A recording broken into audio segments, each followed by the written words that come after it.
ಕರುನಾಡು times ಚಾನೆಲ್ನಲ್ಲಿ ಸುದ್ದಿ ಮತ್ತು ಜಾಹೀರಾತು ನೀಡಲು ಈ ನಂಬರ್ಗೆ ಕರೆ ಮಾಡಿ.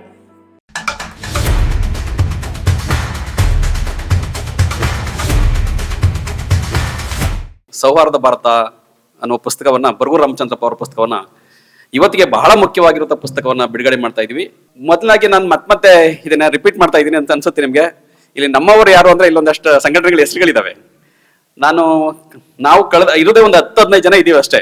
ಈ 15 ಜನದಲ್ಲಿ ಒಂದೇ ಧರ್ಮದವರಾಗ್ಲಿ ಜಾತಿಯವರಾಗ್ಲಿ ಇಲ್ಲ, ಮತ್ತೆ ಒಂದೇ ಇಲಾಖೆಯವ್ರು ಇಲ್ಲ. ಬೇರೆ ಬೇರೆ ಇಲಾಖೆಯವ್ರು ಸೇರ್ಕೊಂಡಿರ್ತಕ್ಕಂಥ ಒಂದು ಇದಿದು. ಬಟ್ ಯಾವ್ಯಾರು ಅಂತ ಹೇಳಕ್ ಹೋದ್ರೆ ಟೈಮ್ ಆಗುತ್ತೆ.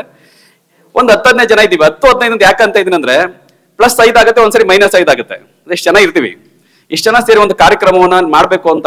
ಯಾಕೆ ಈ ಕಾರ್ಯಕ್ರಮ ಮಾಡ್ಬೇಕು, ಯಾಕೆ ನಮ್ಗೆ ಅಷ್ಟೊಂದು ಹಪಾಪಿತನ ಇದೆ ಇಲ್ಲಿ ಮಾಡ್ಬೇಕು ಅನ್ನುವ ರಾಮನಗರದಲ್ಲಿ ಅಂದ್ರೆ ಬಹಳ ಮುಖ್ಯವಾಗಿ ಇದೊಂದು ಸೌಹಾರ್ದವಾದಂತಹ ನಗರ. ಇದು ಇಲ್ಲಿ ಎಲ್ಲಾ ಧರ್ಮಗಳು ಬೇಡಿ ಬಿಟ್ಟಿರ್ತಕ್ಕಂಥ ಒಂದು ನಾಡಿದು, ಮಣ್ಣಿದು.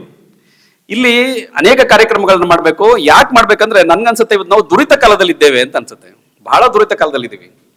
ಆ ದುರಿತ ಕಾಲದಲ್ಲಿ ಹೀಗೆ ಹಿರಿಯರು ಪ್ಲಸ್ ಕ್ರಿಯರು ಮತ್ತು ವಿದ್ಯಾರ್ಥಿಗಳು ಕುಳಿತುಕೊಂಡು ಈ ದೇಶವನ್ನ ಹೇಗೆ ಸೌಹಾರ್ದವಾಗಿ ಮಾಡಬೇಕು, ಹೇಗೆ ಪರಸ್ಪರರು ಪ್ರೀತಿಸುವಂತೆ ಮಾಡಬೇಕು ಎಂಬುದನ್ನ ನಾವೇ ಅರ್ಥ ಮಾಡ್ಕೊಳ್ಳೋಕೋಸ್ಕರ ಈ ಕಾರ್ಯಕ್ರಮವನ್ನು ಮತ್ತೆ ನಾವು ಮಾಡ್ಬೇಕು ಅಂತ ಹೇಳಿ ಅನಿಸ್ತಾನೆ ಇದೆ. ಅಂತ ಒಂದು ಕಾರ್ಯಕ್ರಮವನ್ನು ನಾವು ಆಯೋಜನೆ ಮಾಡ್ತಾನೆ ಇದ್ವಿ. ಇಲ್ಲಿ ಯಾರೂ ಮುಖ್ಯರಲ್ಲ, ಯಾರೂ ಅಮುಖ್ಯರಲ್ಲ, ಇಲ್ಲಿ ಎಲ್ಲರೂ ಮುಖ್ಯವೇ. ಬಹುಶಃ ನಮ್ಮವರ ತಂಡದ ಒಂದು ದೊಡ್ಡದಾದಂತ ನಮ್ಮ ಧ್ಯೇಯ ಏನಂತಂದ್ರೆ ಇದು ನಮ್ಮವರು ಇಲ್ಲಿರ್ತಕ್ಕಂಥ ಎಲ್ಲರೂ ಕೂಡ ನಮ್ಮ ಚಿಂತನೆಗಳಿಗೆ ಯಾರು ಸ್ಪಂದಿಸ್ತಾರೋ ಅವರೆಲ್ಲರೂ ಕೂಡ ನಮ್ಮವರೇ ಆಗಿರ್ತಾರೆ.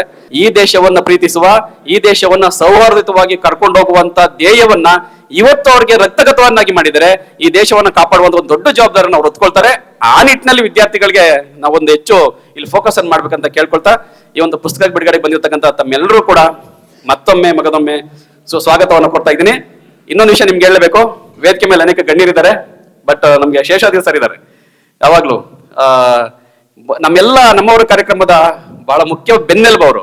ನಾವು ಯಾವುದೇ ಕಾರ್ಯಕ್ರಮಕ್ಕೆ ಕೇಳಿದ್ರೆ ಸರ್ ಹಿಂಗ್ ಮಾಡ್ತಾ ಇದೀವಿ ಅಂದ್ರೆ ಅದಷ್ಟೇ ಪ್ರೀತಿಯಿಂದ ನೀವು ಮಾಡಿ, ನಿಮ್ಗೆ ಏನ್ ಬೇಕಾದ್ರೂ ಸಹಕಾರ ನಾವು ಕೊಡ್ತೀನಿ ಅಂತ ಹೇಳ್ತಾ ಪ್ರತಿ ಸರಿ ಇಂಥದ್ದೊಂದು ಪ್ರೀತಿಯನ್ನ ನೀವು ನಮ್ಗೆ ತೋರಿಸ್ತಾ ಇದೆ ಸರ್. ಈ ಕಾರ್ಯಕ್ರಮಕ್ಕೆ ಮತ್ತೊಮ್ಮೆ ನಿಮ್ಗೆ ಹೃತ್ಪೂರ್ವಕವಾದ ಸ್ವಾಗತವನ್ನು ಎಲ್ಲರ ಪರವಾಗಿ ನಾನು ಕೋರ್ತಾ ಇದ್ದೀನಿ.